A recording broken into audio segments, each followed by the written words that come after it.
Hey friend, do you want to offer meaningful learning solutions that create behavior change, fit in the flow of work, and yield real results for your nonprofit?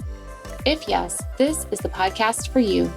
Join me as I explore instructional design and leadership development best practices, as well as change management, belonging, and influence. If we haven't met yet, I'm Heather, and I've been in your shoes. I'm a learning and development consultant and founder of Skill Masters Market. Before starting my business, I led learning and leadership development initiatives for a large national nonprofit. I know what it's like to need to develop your staff quickly and effectively, and to build the relationships and cut through the organizational layers to be successful. And I'm bringing all of that to you in this podcast. So block your calendar, turn off your Teams or Slack chat, and let's dive in. It's learning for good. Have you ever worked for a bad boss? I've had the opportunity to work for some amazing leaders in my career, but at least one person probably comes to mind for all of us. An MIT Sloan Management Review article shared that 50% of leaders will fail. Even leaders who were once successful will end up failing and eventually will be fired. And leadership failure comes with significant cost. Just think about the cost that it takes to recruit, hire, and onboard someone new. That can be up to 3 times that leader's salary. Not to mention the employees who leave, or worse, just stop performing under that person's leadership. So why do leaders fail? And how can we in L&D support them so they don't? That's what I want to explore today. Let's dive in. It's learning for good.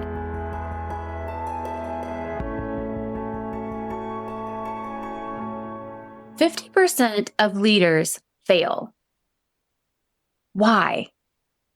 The Harvard Business Review found 2 main reasons: inconsistency in performance and a weak future outlook. So what do we in L&D do about it? How can we help?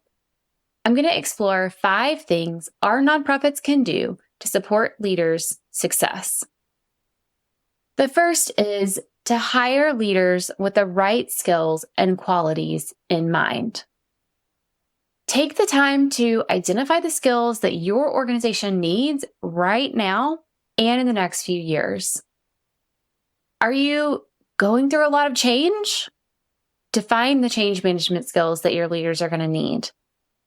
Are you constantly innovating? Consider how you will need leaders to adapt or prioritize or support their teams in that type of environment. Has organizational culture been struggling? Think about the coaching and the relationship skills that your leaders will need to rebuild that culture. Take the time to identify what they are and what they look like in action. That way, you can hire with those skills in mind. And I get it, L&D is not always a part of the hiring process, but we can be part of the skills conversation. But let's also consider the qualities that are important.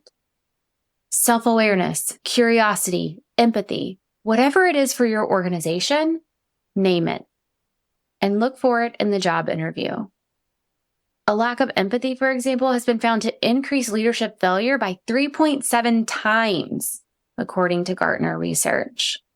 So why wouldn't we look for that in our hiring process? We have to hire with the right skills and qualities in mind. And L&D can help define what those look like. The second thing, develop skills you know are important for your organization. We've just talked about identifying what those skills are. So for leaders that are already in your organization, let's invest in them.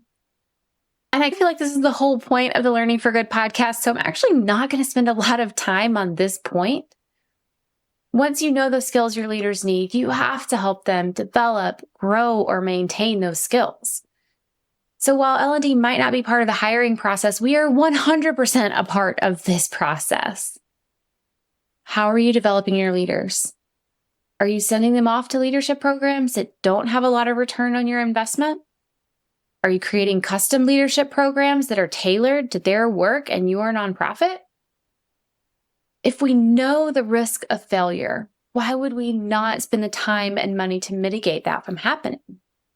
We have to develop the skills we know are important for leaders in our organizations to have.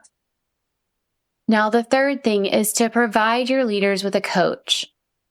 I want to circle back to self-awareness. I mentioned that as a potential quality that you need your leaders to have. Leaders need to be aware of their strengths and their growth opportunities. And if they lack the self-awareness, they're 3 times more likely to fail than those who have this self-awareness. And coaching can be a great way to help your leaders uncover their needs. It's the safe, trusting relationship that gets built. It's private, it's one-on-one, and it's development, not discipline focused. And this coaching relationship can help open your leaders up and help them be a little bit more vulnerable. It can help them name their strengths and their areas for growth. And it can help them as they navigate new or unfamiliar situations with their teams.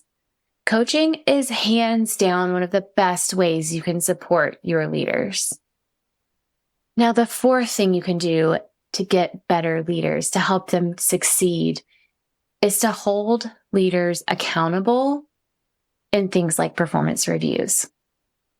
We don't always like to talk about accountability, but it's important. And I won't spend a lot of time here either because L&D isn't always part of the performance review process. I get that. But if you have any influence with HR, accountability is a good thing. It's what allows our leaders to set goals and ensure their work aligns with those goals and that they're making progress toward those goals. If your organization isn't doing much with performance reviews, consider adding goal setting into your leadership programs and find a way to add that accountability and that follow-up. It's necessary, and when done right, it shouldn't be feared. Now, the fifth thing that we can do to help our leaders succeed is invest in their well-being to prevent burnout. In 2023, the Harvard Business Review shared that 50% of managers reported feeling burned out. And in the past year or so, burnout and employee well-being have become hot topics. I am not the well-being expert, but I do care deeply about it. And I have some amazing well-being episodes with actual experts that I'll link to in the show notes. I'm not going to claim to have that expertise, but I do want to share a few tips, especially for your leaders who are actively involved in leadership programs. Because here's the thing, we invite them into these programs and we're actually adding more work to their plate. It's good work. It's going to help them in the long run, but in the short term, it is more work on their already expansive to-do list. So a few tips. Get their leaders on board, whoever they report to. Have them sign an agreement saying they're going to support them. Help them see what that leader is going to be asked to do. Prompt them to consider what can be shifted to accommodate this extra work that the leader is going to be doing in the leadership program. So that's first, get their leaders on board. Second, recognize what you are asking these leaders to do. It's extra work. Recognize that. And then recognize their efforts as they do those things. Recognition can go a long way. And we are asking them to do extra. Third, and I talk a lot about this one too for a lot of reasons, but create real relationships among leaders during that leadership program. Those relationships go back with them on the job. And they will have a group of people they can call when they need support or encouragement. Now, I'm not sure we fully cracked the code on leadership, and that's why so many organizations are still researching it and why so many coaches and consultants still focus on it. But I do know we can't stop trying. We need strong leaders in our organizations, even more so in nonprofit. Our communities, the people we serve, our staff, they all deserve it. If you want support developing your leaders, schedule a time with me and let's talk about it. My team and I love nothing more than helping you uncover these needs and designing these tailored programs just for your nonprofit. You don't have to have all the answers. Just find a time that works and we'll start asking all the right questions to help you get better leaders. I'll see you next time on Learning for Good. Hey friend, was this episode helpful for you? Did you like what you heard? Do you want more content like this? Here are 3 things you can do.